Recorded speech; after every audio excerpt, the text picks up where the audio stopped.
Zabot Sunny, Sabbath Money, I want Sunny, Go, peux dire n'importe quoi. Mon armoire, c'est pédia. Dans l'histoire, je la connais déjà. Dans mes rêves, le futur, je vois. Les plans, tout à mon contact. Mon labo, je fais des artefacts. Mon flow fait de l'impact. C'est l'équipe qui te met des claques. Genre, si je te balance mon charme, tu peux pouvoir, tu aides déjà. Au travail, il va falloir te mettre. La vérité ne va pas te plaire. Ton cerveau va prendre l'air. Avec nous, le futur va te plaire. Je t'assure, tu sauras faire. Retour à la Saint-Sphère. Contrôle Z. Salut les bourgeons et bienvenue dans cette vidéo qui aura sûrement un titre extrêmement putaclic. Alors non, le god Eiichiro Oda n'a pas collaboré avec Klein pour pouvoir introduire Chopper dans Don't Starve Together. Non, mais on va parler d'un sujet qui est quand même très proche. En effet, il y a une mise à jour, la mise à jour du personnage de Woody que vous avez actuellement à l'écran. Et le personnage de Woody possède, on va dire, quelques mini similarités avec notre cher et tendre Tony Chopper.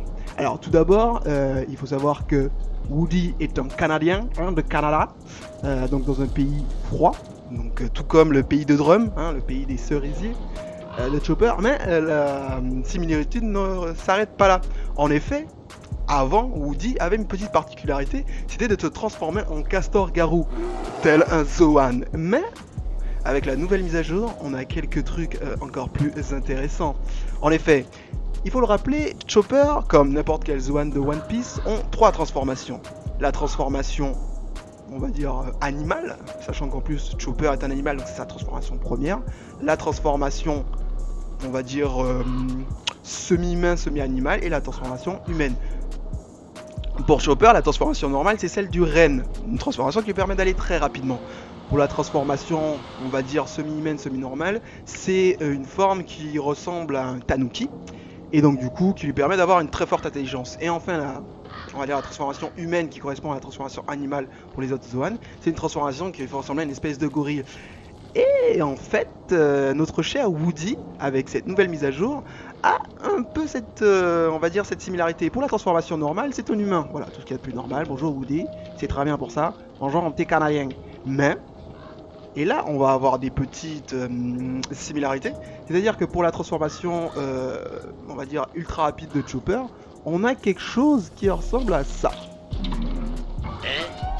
Eh ouais les gars, je suis un putain de canard ou une dinde. Je sais pas trop. Bref, en tout cas, cette particularité fait qu'il va super rapidement. Alors comme vous pouvez le voir, en fait, ici vous avez un petit curseur avec justement la forme de canard. Dans cette forme, Woody ne peut pas attaquer, il est juste là, comme un con. Il n'y a pas vraiment d'autre chose à faire que de courir. Mais c'est une capacité qui est vachement intéressante pour fuir justement, comme la capacité de Chopper, qui lui permettait de fuir très rapidement. Alors là, logiquement, si je reste sur place, il devrait s'arrêter, parce qu'en fait, il consomme de la bouffe. C'est la bouffe qu'il consomme qui va faire qu'il va descendre extrêmement vite. Au début, ça descend assez lentement, et puis petit à petit, ça descend plus vite. Voilà. Donc, on pourrait comparer cette transformation avec la work point de Chopper. Mais ça ne s'arrête pas là. En effet, alors je mange un petit coup, sinon je... Hop là. Et je vais de suite passer à la deuxième transformation, qui serait la transformation du coup humaine de Chopper, ce qu'on appelle le Heavy Point. Donc, c'est parti. Et ouais, c'est l'ancienne transformation en homme loutre. Effectivement, alors là, contrairement par exemple à Chopper, Woody ne se transforme pas en même animal. En fait, il se transforme en des animaux, un ensemble d'animaux qui représente le Canada. Donc la loutre, évidemment, qui vient du trafic de fourrure. Et donc le premier qui était plutôt... donc là, j'imagine que c'était la dinde, effectivement, qui est plutôt le gallinacé typiquement québécois. Mais le Were Canadian Animals, comme je vais l'appeler, c'est-à-dire la transformation en garou, reste sur la même thématique. Donc voilà, donc là on a une forme qui peut être similaire au Heavy Point, c'est-à-dire que là voilà, on va taper un peu tout, on peut même taper de la roche, etc. Et du coup en fait, la question se pose, Klein a-t-il mis les Zoan dans Don't Starve? Eh ben oui, car il y a en fait une dernière transformation, une dernière, on va dire, ce qui m'a vraiment donné ce qui m'a dit, ils ont vraiment mis Chopper dans Dawnstar. Alors vous avez tous en tête le Every Point de Chopper. Alors je vais juste faire un petit hop là, un petit feu parce que sinon hop là, voilà. Vous avez failli voir la mort du youtubeur en direct. Donc hop, on va mettre un petit feu, ça va faire un petit feu d'ambiance, ça va être cool. Ah oui, parce que ceux qui connaissent pas Dawnstar, la nuit tue les gens. Vous mourrez la nuit. Voilà. Mais voilà, donc on va faire une petite transformation. Et là, c'est vraiment la forme qui ressemble le plus à Chopper. Alors là, évidemment, c'est un cerf, donc effectivement, on est exactement sur le style Chopper, mais on est surtout sur le Monster Point de Chopper. Voilà, alors là, on va claquer un arbre. Alors, ça, il a uniquement la charge, hein, voilà. Il peut défoncer n'importe quoi.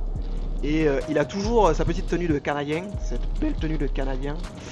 Et il ressemble complètement au Monster Point de Chopper. Complètement. Donc voilà, donc là hop, je remets un petit peu de bouffe parce que sinon je vais encore mourir. Donc Klein a clairement mis ce qu'on pourrait appeler un Zoan dans Dawnstar. Alors c'est aussi l'occasion de parler de Chopper. Donc là Woody, donc il y a eu cette nouvelle mise à jour pour pouvoir en fait être plus jouable, hein, parce qu'avant effectivement il se transformait, alors soit quand il avait coupé trop d'arbres, soit à la pleine lune, ce qui en faisait un personnage drôle, un peu funky, mais pas super à jouer quoi. Là ils ont vraiment voilà, le fait que qu'on puisse crafter, parce qu'en fait on peut crafter directement donc dans cet onglet là les choses qui vous permettent, enfin on va dire les artefacts qui vous permettent de vous transformer, un peu à la façon des Rumble Balls de Chopper, sauf que lui ça permet de lui donner des formes en plus. Donc là ça lui permet vraiment d'avoir les trois transformations de base. Hop, allez. Là. Et donc du coup effectivement ce petit ajout permet de mieux jouer Woody, qui devient du coup un personnage un peu plus potable, même si bon il manque encore des équilibrages effectivement, mais plus que effectivement le fait que bon ce soit deux personnages qui viennent de pays froids, deux personnages qui puissent se transformer en, on va dire en animal, en monstre, vu que Chopper bon c'est directement un animal.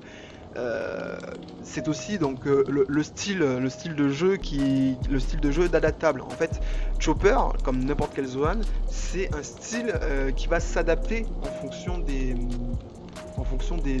situations, et c'est exactement ce que Woody propose dans The Starve Together. Donc, même si moi personnellement je trouve que mon cher et tendre Chopper est complètement est vraiment très mal exploité dans Dawnstar, dans One Piece.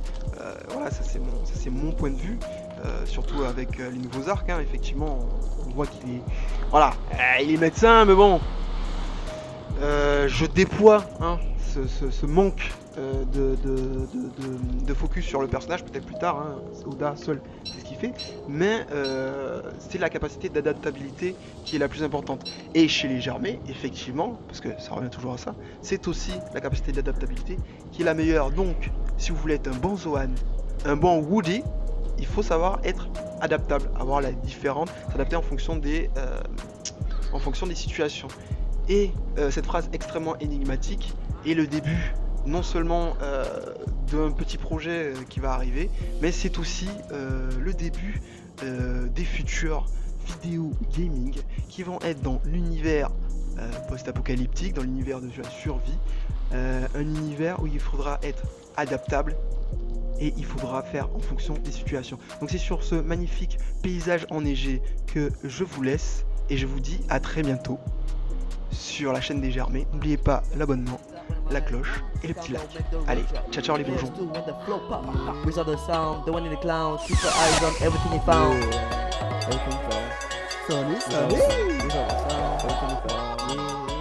Sounders, mon lit.